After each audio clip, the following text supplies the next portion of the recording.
43,350 చెప్పు తీసుకుని ఉండాలి. మళ్ళీ పెనుమదవే కోణం.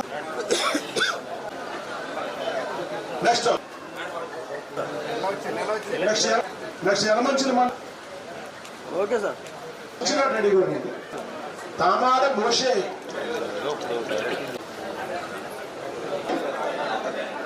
పాలకొల్లు రోడ్లు మండల చెక్కులు తీసుకునేవాళ్ళు రెడీగా ఉండండి. ఇద్దరే రెడీగా ఉండాలి. 655 రూపాయలు చెక్కు ఫోటో పెట్టకుండా కుమార్ గారు తీసుకుంటున్నారు.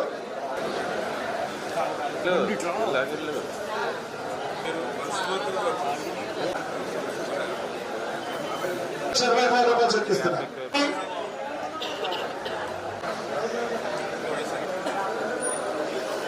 లీటర్స్ తులా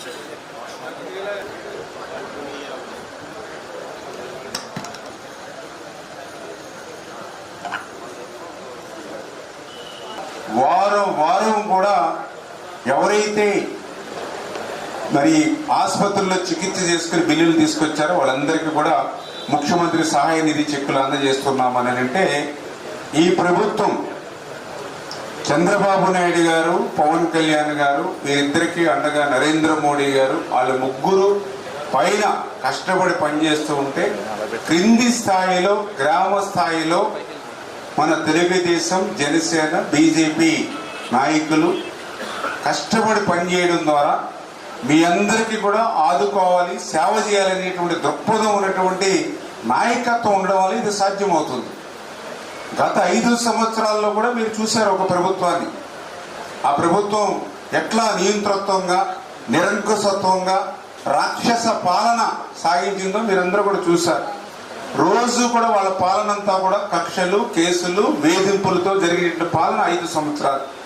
ఎప్పుడు కూడా ఇలాగ మనస్ఫూర్తిగా అరే నీకు కష్టం వచ్చింది, ఆసుపత్రిలో వైద్యం చేయించుకున్నావు, నీకు 50,000 అయింది, 1,00,000 అయింది, 5 లక్షలు అయింది, 10 లక్షలు అయింది, కొంత మేము ప్రభుత్వం నుంచి కూడా సాయం చేద్దామనేటువంటి మనసు 5 సంవత్సరాల్లో జగన్మోహన్ రెడ్డి గారి దగ్గర నుండి మీ గ్రామంలో ఉండేటువంటి ఏ నాయకుడికి కూడా గత 5 సంవత్సరాల్లో రాలా. మళ్ళీ ఈరోజు అటువంటి సేవ మళ్ళీ ఈరోజు మేము చేస్తూ ఉన్నాం.